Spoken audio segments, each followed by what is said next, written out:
Remember Chuck E. Cheese? That old arcade with the singing animatronics? Of course you do. I just found out they went bankrupt recently. It made me think back to my horrible experience there as a very little kid. I was no older than 8 or 9. It was like my third and last time ever at a Chuck E. Cheese. This specific location closed down years ago, but it used to be basically down the street from our old house. My mom took my little brother and I, and she let us roam free and do our own thing and play the games, while she sat at one of the tables reading like most of the other parents. I was playing this clown game where you had to shoot the clown's teeth out with this little cannonball shooter. I was playing the games that would get me the most tickets for the prizes. I finished the game again, and the tickets shot out from the ticket slot. That's when I felt a tap on my shoulder. I turned and jumped in my seat. I was greeted with a giant Chuck E. Cheese mascot in my face. He held out his hand for a high five, and naturally I gave him his high five with a smile. He then pointed at the tickets and gave me a thumbs up. I think I just continued laughing and smiling and said, yeah. Then he pointed at the tickets once more and motioned for me to follow him. So I ripped the tickets from the slot and followed the giant mascot. As we walked across the main floor, a couple other kids around like 6 came up to him saying, "Hey Chucky," and he gave them both high fives. I kept following him, wondering if he'd tell the other kids to follow, but he didn't. He would turn back every few seconds to make sure I was still following. Finally, we made it across the main floor by the stage towards this back area, where he waved me to follow him through this employees only door. From what I remember about how I was feeling, let's just say a combination of weird and excited. We entered this narrow hallway, and I felt kind of special for being allowed access back here. Keep in mind, I had the mind and maturity of a very young child. The mascot led me to this back room where he motioned for me to enter first, so I did. It was this small changing room type of room. It had a few lockers on one wall and one long bench extending half the length of the room. That was it. He entered the room and shut the door behind us, and I noticed he locked it. That's when I became confused and afraid. I thought he was taking me to get a bunch of free tickets. What could he possibly do in this empty room with me? He approached me, put his furry mascot hand on my shoulder, and then started rubbing from my shoulder to my arm. Then he seemed as though he tried to reach lower with both of his hands, and I pushed him off and yelled, "Stop." That's when the person in the suit lifted the mask off his head, revealing some sweaty, middle-aged man underneath. He started to remove the rest of the costume from himself as he told me to be quiet. I sat there watching, shaking, and plotting my way for the door. When I thought he was distracted enough by the suit, I tried to run past him for the door, but he grabbed me and told me to stop. He offered me all the free tickets I wanted if I just behaved. I started to yell and pound on the door. He tried to cover my mouth, but I think he gave up when he realized it wasn't worth the risk for him. I unlocked the door and ran back down the hall in tears. I ran back to my mom, yelling at her about what just happened. She was distraught and went right to the front desk. The girl at the front desk seemed to be in a panic as well, and I think she called for her supervisor. Pretty soon, all the music was stopped and the place was put into a lockdown of sorts, where all the kids were to go to their parents. A bunch of workers ran to the back section, and eventually police showed up outside. I had to give my whole story to a crowd of like 6 people, and I was extremely nervous. The man in the Chucky suit was some random creep who snuck into the back section of the building to dress in one of the suits and apparently lure children to the back. Realizing and looking back at that now as a grown adult is disturbing and disgusting, that I was the victim of a predator. I never found out if that monster was caught.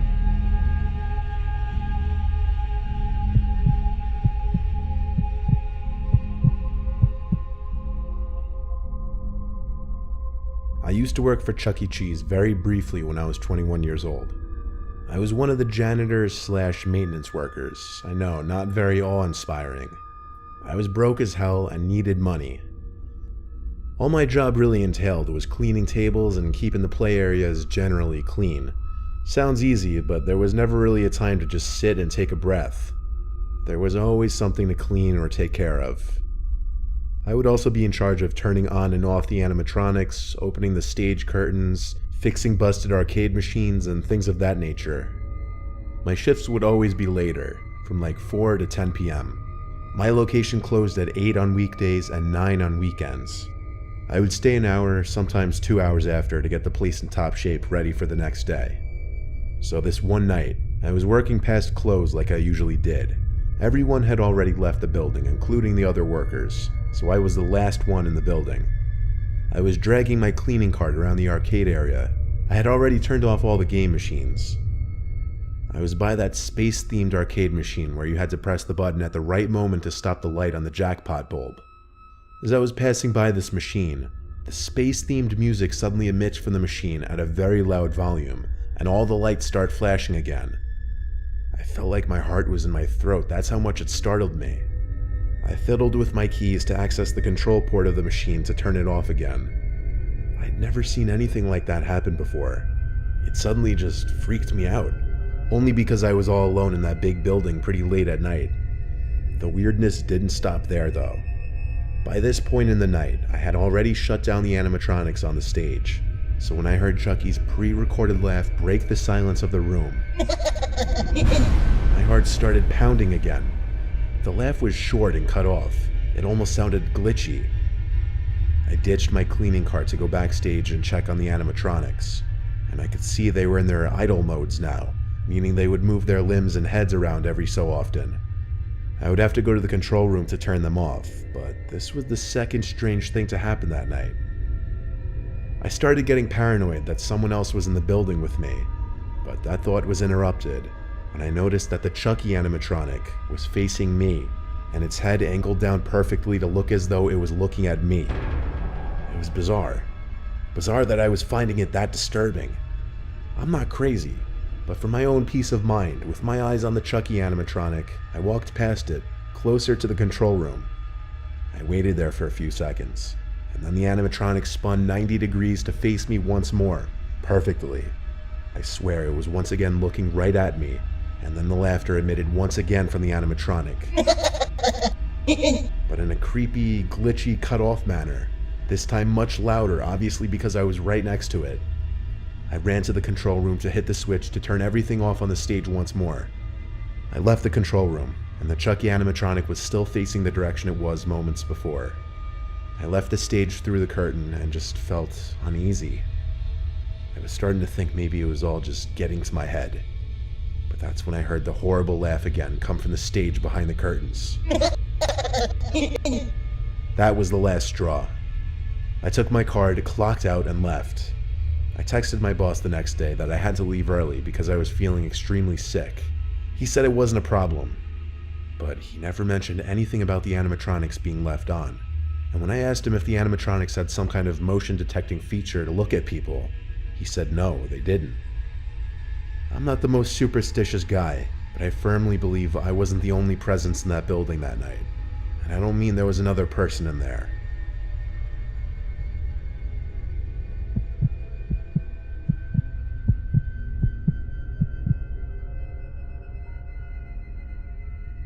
This is a story from my childhood that I don't like to look back on too much. I was 13. My mom brought my two little sisters and I to Chuck E. Cheese one evening. My sisters are 4 and 6 years younger than me, so it was more for them, and my mom just wanted me to come along. My mom was playing games with my sisters, so I went to do my own thing. It was my only time ever at Chuck E. Cheese, so I was trying to play every game at least once. Eventually, a worker in a red polo shirt came up to me. He was in his lower to mid-20s, I'd say. He didn't seem that old. He asked me if I wanted some more tokens. I said, yeah, sure. He told me to follow him. He led me through this sketchy back door, which led to a back exit. I asked him where he was leading me. He said to his truck. He told me not to tell anyone, but that he had access to all the tokens he wanted and just kept piles of them in his car. I stopped following when I realized he was leading me to his car. I told him my mom would be mad. He tried to push that I follow him a little more, but gave up. Before I walked back inside, he asked for my AIM username, and I gave it to him, always excited for new friends on AIM. For those of you who don't know, AIM was an instant messenger that was all the rage before smartphones and texting really became a thing. I don't remember his username, all I know it was something with his name in it, which was Ben. I would sign on to AIM every single night, including that night after Chuck E. Cheese. I signed in, and I had a few friends online. Next thing I knew, I got a message from Ben, so I added him to my buddy list. He said, "Hey, it's Ben from earlier." I replied, "What's up?" and we started chatting. He chatted with me as if we were good friends already. I asked him how he was able to get all the tokens he wanted, and he said it's easy when you work there. He told me he was going to come to my house that night with a bunch of tokens. I told him, no, it's okay, and he told me, no, it's fine, you live really close to me anyway. I replied, "How do you know where I live?" And he said he followed my mom's van on our way home. I blocked his account immediately. I was beyond scared. I told my friends about it on AIM. Some of them said I should tell my parents or call the police. But I waited. Maybe he was bluffing. But no, he wasn't. I heard a truck pull up outside through my open window. I looked out the window and saw the black truck that Ben guy was leading me towards earlier. I saw him get out from the truck, and I know he spotted me because he started walking over to my window. I pulled the window in and locked it, and then shut the blind. By that point, he was already halfway to my window, and he was waving his arms at me. I ran to my mom to tell her. She didn't find it funny, thinking I was kidding at first, but I convinced her after she looked out the window and saw the black truck begin to speed down the road. My mom wanted me to show her the AIM conversation, but I couldn't, as I had deleted him off my buddy list and blocked him. My parents called the police, of course, but that was just for peace of mind. They couldn't do anything besides make a report. The next day, my mom called the Chuck E. Cheese and asked about a Ben. They said they had no Bens who worked there. There were also no employees matching that guy's description. The Chuck E. Cheese eventually handed the CCTV footage from the day before to the police department for an investigation, which turned up no results. My family never went to a Chuck E. Cheese ever again.